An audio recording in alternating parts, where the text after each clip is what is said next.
नमस्कार विद्यार्थी मित्रांनो, मी प्रियांका चौगले आपल्या सर्वांचं स्वागत करते MPSC करंट अफेअर या आपल्या एज्युकेशनल यूट्यूब चॅनलवरती। आणि आजच्या सेशनमध्ये आपण 24 एप्रिल 2026 रिलेटेड जेवढा काही इम्पॉर्टंट चालू घडामोडी आहेत आणि त्याचबरोबर त्याच्याशी रिलेटेड जो काही GSचा पोर्शन आहे तो देखील कव्हर करून घेतोय।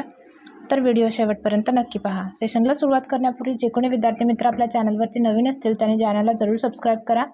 त्याचबरोबर बेल आयकॉनवरती क्लिक करून ऑल नोटिफिकेशन सेट करा, जेणेकरून रोज जेव्हा आपला व्हिडिओ अपलोड होतोय तेव्हा तुम्ही तो पाहू शकाल। तर आजच्या सेशनमध्ये आपला पहिला क्वेश्चन काय ते पाहूयात। बघा, 2026चा गोल्डमन पर्यावरण पुरस्कार किती पर्यावरण कार्यकर्त्यांना मिळालेला आहे असा तुम्हाला प्रश्न विचारलाय। तर याचं योग्य उत्तर असणार आहे ब 5। तर 5 पर्यावरणकर्त्यांना हा पुरस्कार जो आहे तो मिळालेला आहे। याच्याबद्दल आणखीन जाणून घ्यायचं झालं तर गोल्डमन पर्यावरण पुरस्कार हा जगातील सर्वात मोठा पर्यावरण पुरस्कार आहे। याला अनेकदा ग्रीन नोबेल असं देखील संबोधलं जातं। पृथ्वी, जंगल, प्राणी आणि हवामान यांच्या संरक्षणासाठी काम करणाऱ्यांना हा पुरस्कार जो आहे तो दिला जातोय। आता याचे 2026चे ते 5 विजेते कोण आहेत बघूयात आणि कोणत्या देशाचे आहेत ते देखील बघूयात। बघा, इरेरो तानशी या नायजेरियाचे आहे। त्याच्यानंतर बोरिन किम दक्षिण Korea, Sara French United Kingdom, Theoniela Roka Matbob Papua New Guinea आणि Alana Akaka Hurley United States हे या वर्षीचे 5 विजेते आहेत। आता याची स्थापना बघा 1989 मध्ये झालेली आहे आणि 1990 पासून हा पुरस्कार जो आहे तो दरवर्षी दिला जातोय। गोल्डमन एन्व्हायरमेंटल फाउंडेशनद्वारे हा पुरस्कार दिला जातोय आणि प्रत्येक विजेत्याला अंदाजे 1.5 कोटी इतकी रक्कम दिली जाते या पुरस्काराच्या स्वरूपात। आता याचे भारतीय विजेते कोण राहिलेले आहेत बघा, मेधा पाटकर यांना 1992ला नर्मदा बचाव आंदोलनासाठी हा पुरस्कार प्रदान करण्यात आलेला होता। त्याच्यानंतर MC मेहता आहेत, यांना 1996ला पर्यावरण विषयक कायदेशीर लढ्यांसाठी हा पुरस्कार देण्यात आलेला होता। तर रशिदा बी आणि चंपादेवी शुक्ला यांना 2004ला भोपाळ वायू दुर्घटनेतील पीडितांसाठी कार्य केल्यामुळे हा पुरस्कार देण्यात आलेला होता। त्याच्यानंतर रमेश अग्रवाल आहेत, यांना 2014ला छत्तीसगडमधील खाणकाम विरोधी लढ्यासाठी दिलेला आहे हा पुरस्कार। तर प्रफुल्ल सामंतरा यांना 2017ला ओडिसातील नियमागिरीसाठी हा पुरस्कार देण्यात आलेला आहे। तर आलोक शुक्ला आहेत, यांना 2024मध्ये हसदेव अरण्य वन संवर्धनासाठी हा पुरस्कार प्रदान करून सन्मानित करण्यात आलेलं आहे। आपला नेक्स्ट क्वेश्चन बघा, नासा आणि युरोपियन स्पेस एजन्सीनं रोझालिंड फ्रँकलिन रोवर कोठे प्रक्षेपित करणार असल्याची घोषणा केलेली आहे। तर याचं योग्य उत्तर काय असणार आहे ब मंगळ।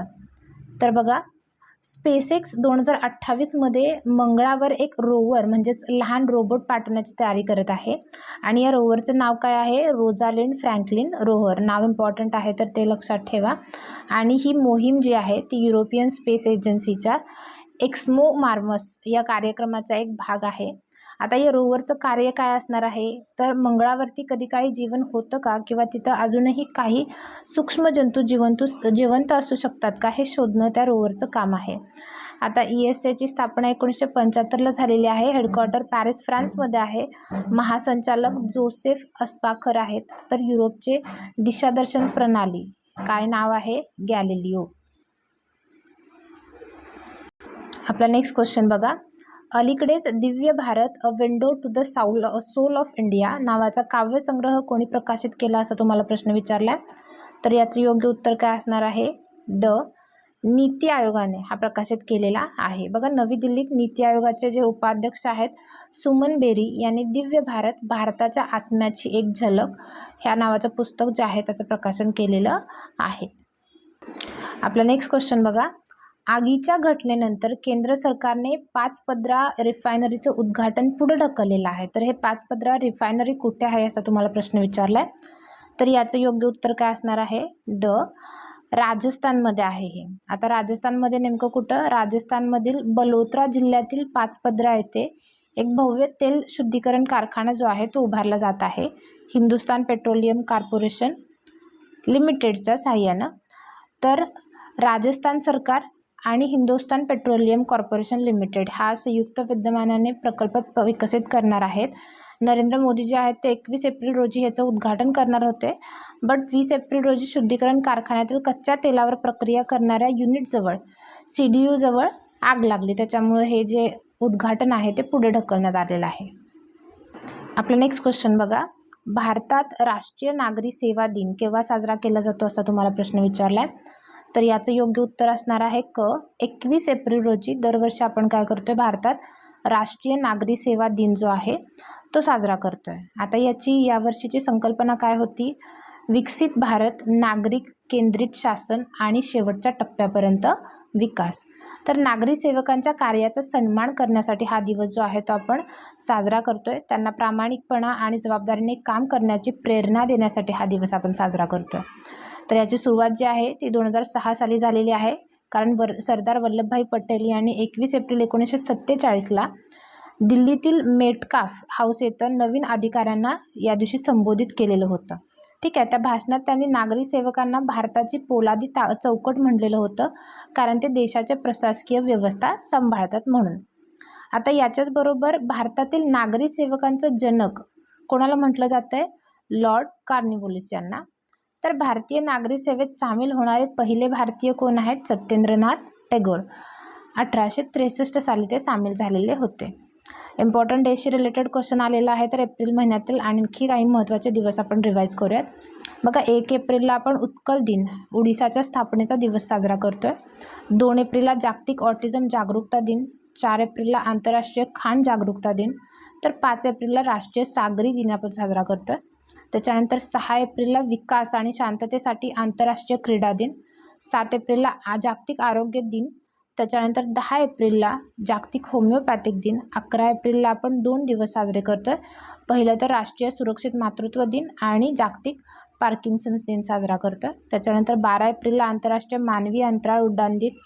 14 एप्रिलला जागतिक चागास रोग दिन आणि 14 एप्रिललाच महत्त्वाचं आहे डॉक्टर बाबासाहेब आंबेडकर यांची जयंती देखील आपण साजरी करतोय. त्याच्यानंतर 15 एप्रिलला जागतिक कला दिन. 16 एप्रिलला जागतिक आवाज दिन. 17 एप्रिलला जागतिक हिमोफिलिया दिन. 18 एप्रिलला जागतिक वारसा दिन. 19 एप्रिलला जागतिक यकृत दिन. 21 एप्रिलला राष्ट्रीय नागरी सेवा दिन. त्याचबरोबर आंतरराष्ट्रीय सर्जनता आणि नवोन्मेष दिन साजरा करतोय. तर हे काही महत्त्वाचे दिवस आहेत एप्रिल महिन्यातले, जे तुम्ही लक्षात ठेवा.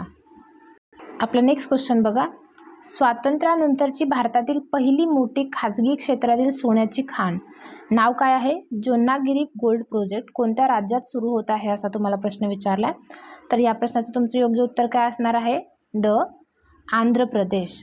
तर बघा, आंध्र प्रदेशातील कुर्नूल जिल्ह्यात जोन्नागिरी नावाची सोन्याची खाण सुरू होत आहे.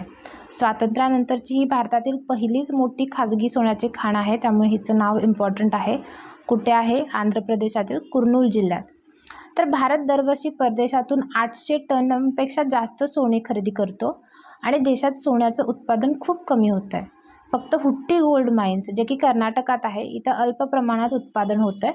आता पूर्वी कोलार गोल्ड फील्ड्स होती, पण ती 2000 साली बंद झालेली आहे. त्यामुळे हा जोन्नागिरी प्रकल्प इम्पॉर्टंट आहे. हा आंध्र प्रदेशातील कुर्नूल जिल्ह्यात आहे. अंदाजे 598 हेक्टर क्षेत्र याचं असणार आहे. आपला नेक्स्ट क्वेश्चन बघा, सांकेतिक भाषेत प्रदर्शित झालेला भारतातील पहिला हिंदी चित्रपट कोणता असा तुम्हाला प्रश्न विचारला. तर याचं योग्य उत्तर काय असणार आहे, आखरी सवाल. तर संजय दत्त यांचा आखरी सवाल या चित्रपटाचा टीजर जो आहे तो नुकताच प्रदर्शित झालेला आहे आणि हा चित्रपट एका हुशार विद्यार्थ्याची कथा सांगतोय, ज्याचा प्रबंध त्याच्या प्राध्यापकांकडून नाकारला जातो. ठीक आहे, मग तो विद्यार्थी आपल्या प्राध्यापकाला आव्हान देतो आणि इथूनच या स्टोरीला जी आहे ती सुरुवात होते. भारतीय सांकेतिक भाषेत प्रदर्शित होणारा हा पहिलाच हिंदी चित्रपट आहे. या चित्रपटाचं वैशिष्ट्य म्हणजे ज्यांना श्रवण दोष आहे अशा लोकांनाही हा चित्रपट इझिली समजेल आणि याचं दिग्दर्शन कुणी केलेलं आहे, अजित मोहन वारंग यांनी. किसान कन्या हा भारताचा पहिला स्वदेशी बनावटीचा रंगीत चित्रपट आहे. त्याच्यानंतर राजा हरिश्चंद्र आपल्या सर्वांनाच माहिती आहे, हा भारताचा पहिला पूर्ण लांबीचा चित्रपट आहे.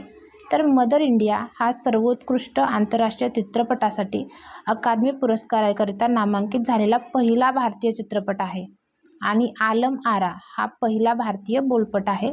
तर हे चित्रपटांसाठी रिलेटेड काही स्टॅटिक क्वेश्चन होते, परीक्षेला विचारले जाऊ शकतात, तर हे देखील इम्पॉर्टंट आहेत, जे तुम्ही लक्षात ठेवा. आपला नेक्स्ट क्वेश्चन बघा, CDS अनिल चौहान यांनी अलीकडेच सूर्य देवभूमी चॅलेंज 2.0 कोठे सुरू केलेले आहे असं तुम्हाला प्रश्न विचारला आहे. तर याचं योग्य उत्तर असणार आहे ब, उत्तराखंड या ठिकाणी सुरू केलेलं आहे. तर भारताचे संरक्षण प्रमुख कोण आहेत?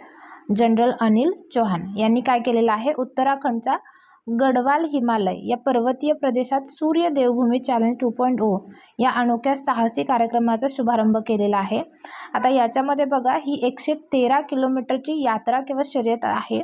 सुरुवात याची बद्रीनाथ मंदिरापासून होती आणि यामध्ये केदारनाथच्या 3 पवित्र तीर्थक्षेत्रांचा समावेश होतोय, जसं की कल्पेश्वर मंदिर आहे, रुद्रनाथ मंदिर आणि तुंगनाथ मंदिर.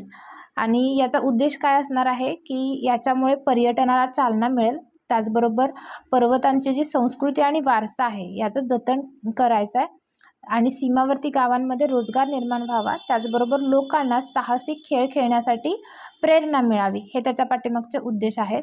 आता हा कार्यक्रम जो आहे हा केवळ एक शर्यत नाही आहे, तर पर्यटन, रोजगार यांना चालना देण्यासाठी आणि देशाच्या सीमावर्ती गावांना सशक्त बनवण्यासाठी एक प्रोजेक्ट आहे. ठीक आहे, आजचा आपलं लेक्चर इथे संपत आहे. आय होप लेक्चर तुम्हाला आवडलं असेल. लेक्चर्स तुम्हाला हेल्पफुल वाटत असतील, आवडत असतील तर व्हिडिओला एक लाईक जरूर करा आणि व्हिडिओ तुमच्या फ्रेंड्ससोबत शेअर करा. चॅनलला अजून सबस्क्राईब केलं नसेल तर अशाच नवनवीन व्हिडिओसाठी चॅनलला जरूर सबस्क्राईब करा. व्हिडिओ पूर्ण पाहिल्याबद्दल धन्यवाद.